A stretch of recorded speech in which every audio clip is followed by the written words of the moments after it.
It's kind of cool. I actually have not been on this trail in nearly 5 years, but this was the location of my very first gear review shoot. Come to think of it, it was on this trail that I filmed most of the B-roll for my original intro video. I just had a cool idea.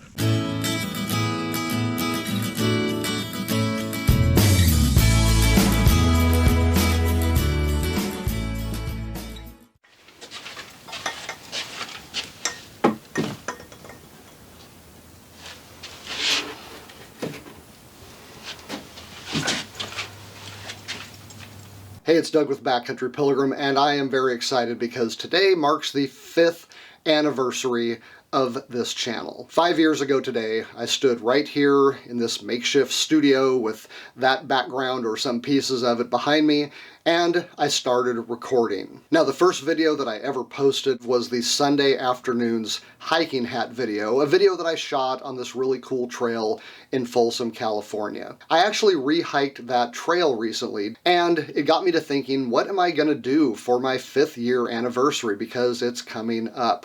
Now, I could have done some introspective, retrospective, or something like that, but I decided I would do something that is probably a little bit more helpful for you, and that was to go through the gear that I actually use on trail after 5 years of YouTubing. Now, over the past 5 years, I have put out an average of 1 video a week, a pretty large number of videos, and as you can imagine, being a hiking, camping, backpacking gear channel, a lot of those were reviews. And so I thought it would be fun to consider my gear collection and what I really actually use on trail when I'm not trying to do some kind of review. So this video is not going to be a deep dive review of any of this gear. I've covered most of it in different places. You can see the links below to see those videos or to buy the gear if you would like to get it. I would appreciate it. It does help the channel at no extra charge to you. All right, let's begin at the beginning with the clothes that I wear during a typical hiking or backpacking trip. First of all, the underwear, one of the most important layers in a hiker's system. I go with ex officio give and go boxer briefs. To me, these are just the perfect combination of fit and ventilation. I've never had any chafing issues with this underwear, and I've heard similar stories from many other hikers. They really have been great. I've never found anything better. Next, the socks. I continue to use toe socks as kind of my foot's base layer. If it's going to be cold or I'm doing some really hardcore hiking, I might put on another layer on top of them, but I wear the toe socks pretty much without fail, even if they are the only socks I'm wearing. Now, I really like Injinji toe socks. That's kind of the obvious go-to for most hikers. However, lately I have been preferring the Creepers socks. These are also merino wool, but they add in some elastic and ventilation in some clever places that make them a little bit more comfortable, feel a little better fit, and for every pair you buy, they plant a tree. They are the same cost as Injinji, so why not? Now, if the hike isn't going to be super long, or if I need another layer above the toe socks, I always go with Darn Tough. Pretty much everybody knows about these guys. Lifetime warranty on all their socks. Comfortable, merino wool, quick drying, blah, blah, blah. They're pretty much the only sock I wear on trail other than my toe sock layer. For my shoes, I originally made the switch into trail runners by wearing the Ultra Lone Peaks. I went through a couple different models.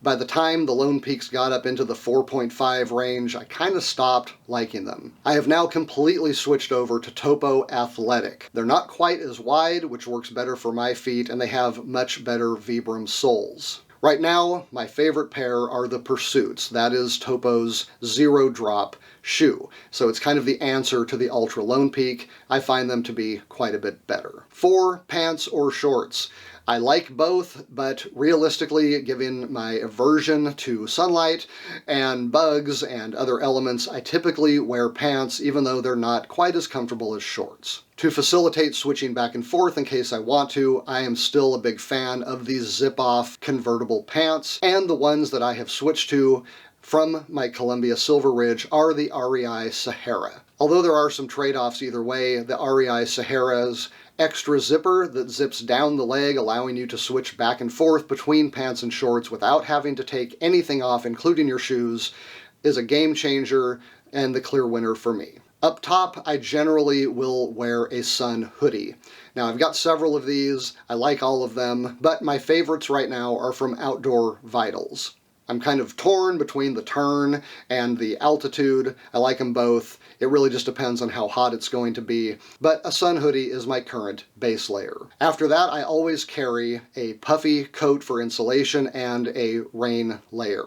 My puffy coat is the Decathlon 4-Class Trek 100. It's pretty lightweight at about 11 ounces, no frills, and it doesn't cost hundreds and hundreds of dollars. It's worked fine for me, and given my loadout, I don't really need to spend the extra money to shave a little bit of weight. My rain jacket layer from the very beginning has been the Outdoor Research Foray. Now, this is my heavier rain jacket. If I'm just taking something for backup purposes, I will bring my Frog Togs rain jacket. However, if I think I'm going to be dealing with some pretty heavy winds or rain, I'm going to want the Gore-Tex, the extra layers, the extra functionality. I decided to go with the Foray because of the giant pit zips. They actually zip all the way down. You can turn your rain jacket into a virtual poncho, and because I'm a pretty hot hiker, I love the extra ventilation.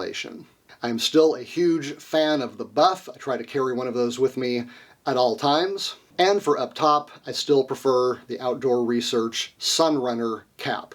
Its extra ventilation and removable cape just make it a really versatile and useful hat. You get a lot of ventilation, keeps the sun off of your neck and ears, and it doesn't really get in the way like some of the heavier hats that I've used.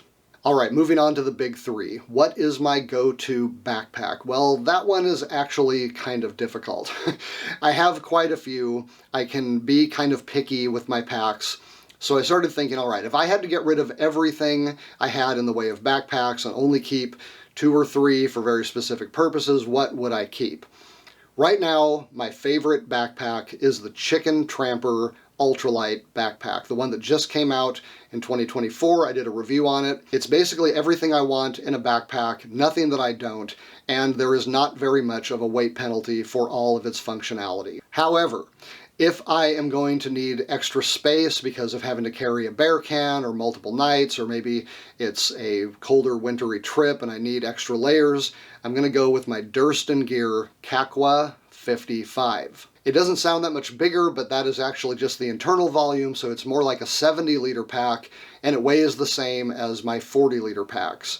It's extremely comfortable, and even though it's not as versatile as the other packs because it has a lot of features just built in that you're not able to change, I find that they work out pretty well, and I've actually gone to that backpack a number of times. In another year, I'll know whether it has actually beaten the Chicken Tramper or not, because I just got that one. But for right now, those are my 2 go-to backpacks.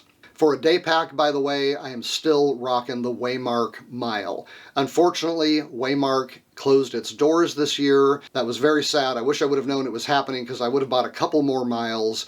I've tried so many day packs, and the Mile just beats all of them every time. Kind of like the Chicken Tramper, it's everything I want in a day pack, nothing that I don't. It is versatile, and it has stayed on my back for the majority of my trips since I got it several years ago. Inside my backpacks goes a hefty garbage compactor bag.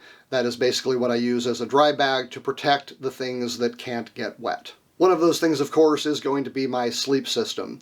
I have gone from quilt to sleeping bag. I really preferred the Nemo Disco 15 degree for quite a while. It's excellent for stomach and side sleepers like myself, but in the last year I have gone back to quilts, but only with the Zen Bivy light bed system. I've done a couple videos on the Zen Bivy system already.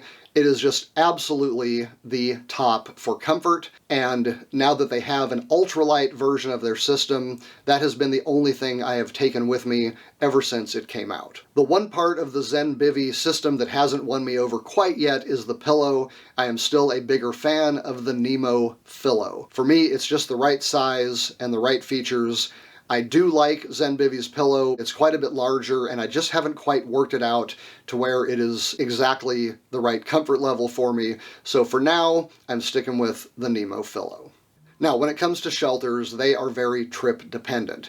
If I am going for ultimate ultralight, but I still want a comfortable, usable tent, I use the Durston Gear X-Mid Pro one-person trekking pole tent. This thing is ridiculously light. It comes in at like exactly 1 pound. If I'm not hiking with trekking poles, I can still use my Durston Gear Z-Flix poles. They are extremely light. Couple these with a Polycro ground sheet and some DAC J stakes, and I am good to go. However, if I think I'm going to be spending more time in the tent and I want more of that camping experience, I'm going to go back to my Big Agnes Copper Spur HVUL2 bike pack tent. Now the bike pack part of that is not really important. It just happened to be the one that I found the cheapest when I bought it used.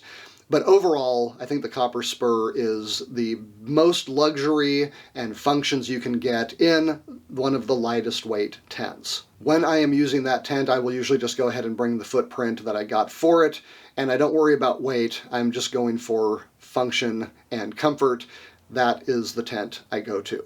All right, let's talk about the kitchen. What do I do about hydration and food? Well, for hydration, I still love the Canuck Vecto Dirty Bag. This is a scoop style bag. You just roll it over and you have a full bag. There's no sitting there waiting for a trickle of a creek to fill it up or anything like that. I use that for my dirty water, and then I filter that water through a Platypus quick draw. I just like this one better. I love the fact that the cap stays attached, and it seems to give me a little less fuss than the Sawyer Squeeze. Although, to be perfectly frank, I have not treated my Sawyer Squeeze very well, and it is probably fine. But after having some difficulty with the O-rings popping out when there's too much suction on the dirty bag or the bottle, I just decided the Sawyer Squeeze was too much maintenance, switched to the Platypus Quick Draw, and I've been very happy with it. I nearly always just keep my drinks in a 1 liter Smart Water bottle. I like having access to it on my shoulder strap, which, by the way, will always be a Chicken Tramper bottle holder. They are the best for several reasons that I've ever found, and I just like having the water right there. I like being able to see where I'm at. I like being able to do mixes easily. For all those reasons, I don't like the bladder unless I am just on a quick day hike and I know that I'm not going to need any more than what I've got on my back. However, on overnight trips, I will usually also bring my GSI Infinity mug. Love this thing. It's got gradations on it so you can measure if you need to. It's insulated, but it gives you a very lightweight handle, and the cap is very good. I'll use this mostly for hot drinks. For cooking purposes, I still use the Soto Windmaster stove, coupled with a Tokes pot. If it's just me, I will probably bring the 750 milliliter pot because it's still big enough to keep the gas can inside along with lighter and stove. Or if I think I'm going to need a bit more, I'll bring the 1100. I know it may seem silly to talk about one spoon, but I really like the Tokes titanium polished bowl long-handled spoon. I can't stand spoons that have a texture on them. I just don't like how it feels on my tongue, so that's the spoon I will grab as long as I can find it. Now, as far as packing up smaller things into stuff sacks, I always use my bags from Hilltop Packs. They're super lightweight, custom made. You're not going to confuse them with anything else.